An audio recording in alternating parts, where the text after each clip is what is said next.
My marriage with my wife, Mary, 31F, feels like it's unraveling at the seams.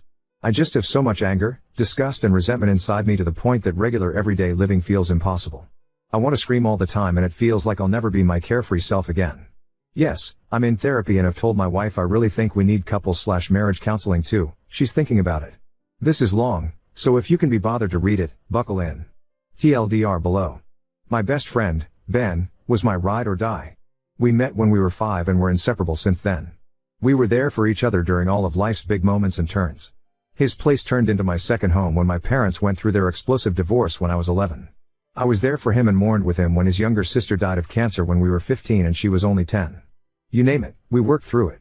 He was the only one to not freak out on me when I decided to drop out of college to pursue a trade. There was never a moment where either of us were worried about the other's reaction, or what they'd say or think. Ben was the type of guy people knew could make anyone feel better, regardless of the situation. He always knew what to say and what you needed, even if you didn't agree at the time. He's the best person I've ever had the privilege of meeting and the world was a better place with him in it. I unfortunately know I have to put this in here. No, Ben and I were never in love with each other like that. We were really close best friends/brothers. Ben met his wife, Sally, in his junior year of college and I knew Sally was going to be the greatest love of his life. She was so open, warm and adventurous. Like Ben, she had a smile that lit up the whole room and effortlessly made everyone feel like her best friend. Everyone, including Meisel F., looked at them as that perfect couple everyone knows. They got married 2 years into dating. Ben always told me how excited he was to love, hold and protect her forever. All the ways he wanted to make her happy. He showed his love for her every day in his words and actions. I was so happy for him, because I thought she did the same. I helped her plan his surprise 30th birthday party, where he was reduced to tears upon seeing she spent hours making him a Mario Kart Rainbow Road themed cake. They talked about children, holidays, rescuing animals, growing their own fruits and vegetables. Sally quickly became a sister to me and became very close friends with Mary. The four of us went on countless holidays, helped each other through life's challenges, went on at least one double date a fortnight, etc. About 5 months ago, I woke up to 5 missed calls from Ben between the hours of 11 p.m. to 2 a.m. the night before and I just had a feeling something really bad had happened. I called out of work and drove straight to his place. Sally had been cheating on Ben pretty much their entire relationship. When I confronted her and asked how she could do such a thing, and why get married in the first place if you're going to cheat the entire time, she broke down and told me it was more like living a double life. Sally was/is gay. She'd known since she was a teenager but never felt like she could come out because of conservative family. She met Ben and fell in love with him, and counted on her feelings for women just somehow going away. She said she genuinely loved him as a person and life partner, but that secret part of her only grew stronger and louder over the years. She casually dated and hooked up with women, telling Ben she was hanging out with friends from her hobbies/friend groups. He only found out the night he'd called me because one of the women Sally was seeing wanted to take their relationship further and freaked out when Sally broke up with her instead. This Oman showed up to their house late at night and told Ben everything. Ben was absolutely shattered. He gave everything to Sally and loved her wholeheartedly and it wasn't even with the real her. She claimed to love him, but I can't help but think she was using him. She lied to everyone, let us think she loved and adored Ben as much as he loved her. Also that she could have her cake and eat it too. I was quick to tell Ben he deserved better, but Sally apparently begged on her hands and knees. Told him she really did love him, and that she was willing to do anything to make it better. She would never talk to any women ever again, they could move somewhere new and start fresh, all that bullcrap. Ben fell into a deep depression because he realized he never knew the real Sally, but he did really love her. He agonized over what to do until he got hit by a drunk driver while out on a late night walk 2 months ago. I won't go into how it felt to lose him, I'm sure you can all imagine. It was made worse by having that bitch crying at his funeral, crying like he really was the love of his life and she was the perfect wife. It was the first time in my life I ever wanted to hit someone. I couldn't believe the audacity she had to show her face around Ben's loved ones, especially the ones that knew the truth. Mary knows how I feel about Sally and I thought she understood that Sally is dead to us. I know I can't dictate who a person should/can be friends with, but if I had a mutual friend with Mary that shattered her as much as Sally did to me, I'd cut them off with no question. I can't be friends with someone who hurts my loved ones like that. About 2 weeks ago, I came home from a work trip early and Mary was consoling Sally in our living room. I lost my shit. Asked them if they were having an affair, screamed to the point of crying. I asked Mary how she could have Sally in the living room where we have a photo of Ben hanging on the wall. Sally tried to apologize to me and airs where I was probably ta. I looked at her crying face and it was like a switch flipped in me. I immediately stopped crying and yelling and I just looked at her and said, the biggest injustice here is that you're here while Ben is in the ground. If the world were fair, I'd be able to press a button to swap your places and I'd do that in a heartbeat. You might be able to trick my wife into feeling sorry for you but you're dead to me. I see what you really are and you're trash. You tricked Ben into falling in love with you so you could pretend to be mommy and daddy's good little straight girl while fucking whoever you wanted on the side. I can't even fathom or quantify your selfishness. If I woke up tomorrow and I was you, I'd never get out of bed ever again. Mary says I was cruel, and I guess I was, but it was my truth. Apparently, Sally hasn't left her house since that confrontation. It's to the point she's lost her job because of not going into the office. The thing is, I don't feel bad about it. I think it's the least she could do, and I hope she continues to not exist in my world. Mary knows I feel this way, but still goes to Sally's place to bring her meals and help clean up the place. It honestly disgusts me.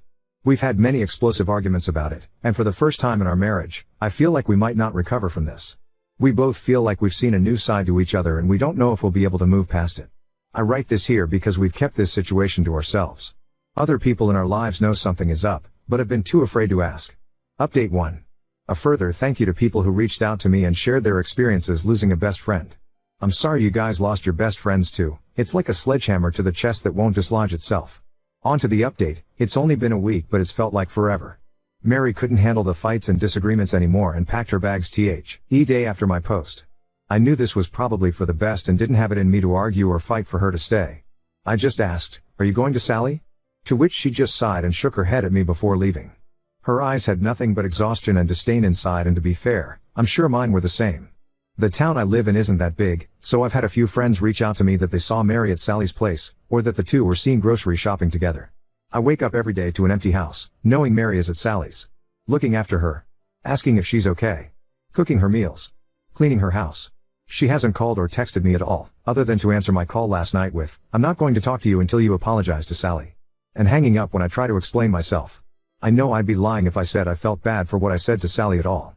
There's no point in hollow apologies, and I especially don't think there's a point if there's nothing left to fix in my marriage. Mary has made it clear where her loyalties and priorities lie. I just don't understand how she can go from holding me while I cried in her arms to choosing Sally over me and ignoring me. My therapist is advising me to let myself just feel my feelings and process before making any big life choices, and she's probably right, but I've lost all respect for Mary. I never would have thought she'd betray me this way. I lied awake last night when I suddenly had the thought, what if Mary came back on her hands and knees, begging and apologizing? What if she gave me the best apology she could possibly give me for this situation? What would it change? It breaks my heart, but deep down, I feel like it wouldn't change anything. There's some things that can't be forgiven. There were a few comments and DMs asking if Mary and Sally could be having an affair, or if Mary knew about Sally before everything exploded. These questions did keep me up when all of this started going down, but now I can't bring myself to care. My life doesn't make any more, so another clusterfuck detail wouldn't really change much in the grand scheme of things. I've drafted a text that could be the last text I send to Mary, and it goes as follows. Mary. Your priorities and loyalties in this situation have been made very clear to me. I don't know if you want to try to save our marriage and the life we've built together, but at this point, I don't think there's anything left of it to save. You abandoned me during what I can only hope is the worst time of my life. You've invalidated my grief and anger for what? The woman who's been lying to and betraying us for years? The woman who used and strung Ben along for years? I don't recognize you right now.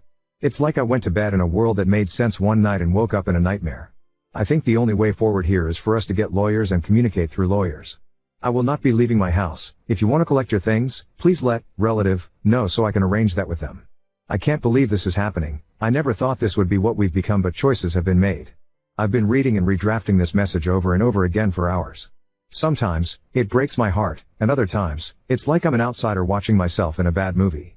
The worst thing is, I don't even know if Mary will care about it. Update 2.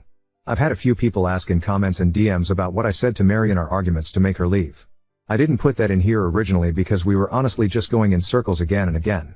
It was nothing short of exhausting. Mary kept on insisting that Sally is still one of her closest friends and that she's not going to abandon her because she made a mistake. To which, I'd remind her that her mistake was to make the choice again and again to lie to Ben and everyone around her, robbing Ben of the chance to find someone who would truly love him the way he deserved while sleeping with and dating women while they were married. I can't imagine how scary it must be having to hide such a big part of yourself, but not everything can or should be forgiven. She could have been honest early on and she would have had a group of friends who'd have her back and support her however they could, but instead, she chose to string Ben along. If Ben had died thinking he had the perfect marriage he thought he had, things would be different, but he didn't. He died lost and in pain as a direct result of Sally, the feeling lost and in pain. I know his death was an accident nobody could have seen coming.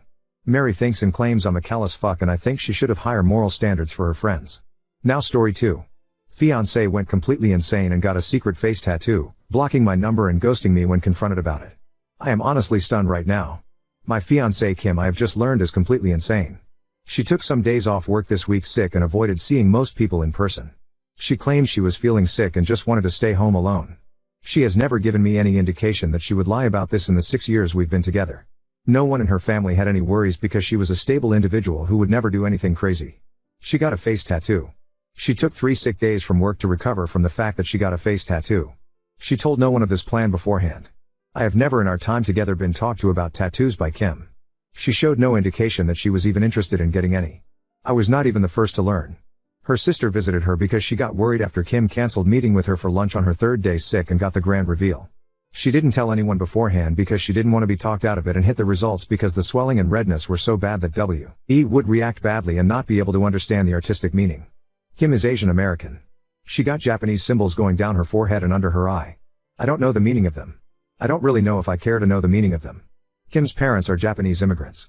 According to her sister, who was nice enough to inform me of this whole debacle, this is a big no-no in Japanese culture. Tattoos have links to crime and are looked down upon. Her parents are beside themselves, and that is a whole other set of drama I can't even begin to approach. Kim talked to me last night about it, and acted offended and started a fight because I told her it was absolutely insane of her to do this. She works a public-facing job. She talks face-to-face with clients in the financial industry. The minute her boss finds out, the career that she went to school for will be over. She actually didn't consider her job, or family, or me at all, and decided a long time ago she was going to express herself freely without any concerns. I'm worried about her right now. This is not normal. She blocked my number after our fight and is ghosting me and her sister because we're trying to help. But, dear Lord, this is far beyond me. I cannot comprehend what I'm even supposed to do right now. Kim's lost her mind. Is there any chance I will be happy married too? This? A woman who went and got a face tattoo, and hid that fact because she knew we would all talk her out of it. Dear Lord, I really need to run, don't I? Wow, this got some attention, huh? I read through the replies, but I can't really respond to all of you, so I'll just update here.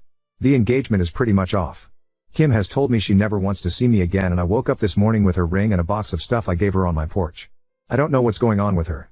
Her sister and family have been trying their best, but nothing on their end is working. I brought up to her sister the idea this is a mental breakdown and they're looking into getting her help.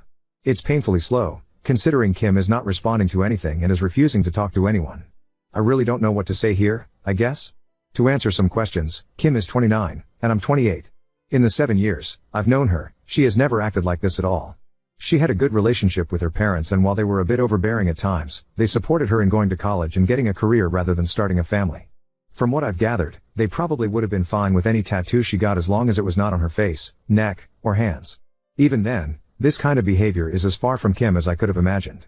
She just lost her mind out of nowhere? It's not like I can do anything about it either.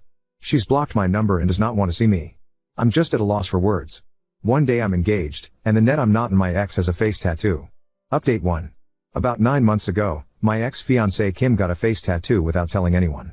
This was just the start of her doing everything she could to ruin her life. She broke up with me and called off our 7-year relationship when I questioned why she did this. She worked in a client-facing job for an incredibly large financial institution and was let go within a month of showing back up for work after getting the tattoo. I kept in contact with Kim's sister hoping for some news. They tried to get her help, as they thought she was having some kind of psychotic break. However, she eventually called the police on her own family claiming they were harassing her. After that, I decided to just walk away. Kim didn't just destroy her own life. When she broke up with me, I felt numb. I knew this wasn't Kim doing this. I wanted to believe deep down that Kim was always like this. Always this impulsive crazy who would ruin her life by getting a face tattoo. I tried to convince myself that I had not lost a wonderful woman, and who I had spent 7 years of my life with. However, the person who made these choices was not Kim. The woman who told me over the phone she hated my guts for not supporting her. The woman who wrote she hated me and only ever stayed with me out of pity. That was not the woman I asked to marry. That was not Kim. That was someone, who I came to find out, was having a mental breakdown. That resulted in months of bad decisions that will affect the rest of her life. The day I walked away and told her sister I could not deal with it anymore was the worst day of my life. It hit me like a train. The numbness and denial of what I lost hit me all at once. I almost quit my own job and moved back home to my parents. I can only thank my boss for being so understanding that she let me take 4 weeks off to deal with what happened. She and the rest of my team went far beyond what should ever be expected of coworkers and management, that it makes me realize how close I was to leaving a job I actually enjoy. I never moved on from Kim, but I came to accept what had happened. I thought I was okay, until 2 weeks ago. I got a call from Kim.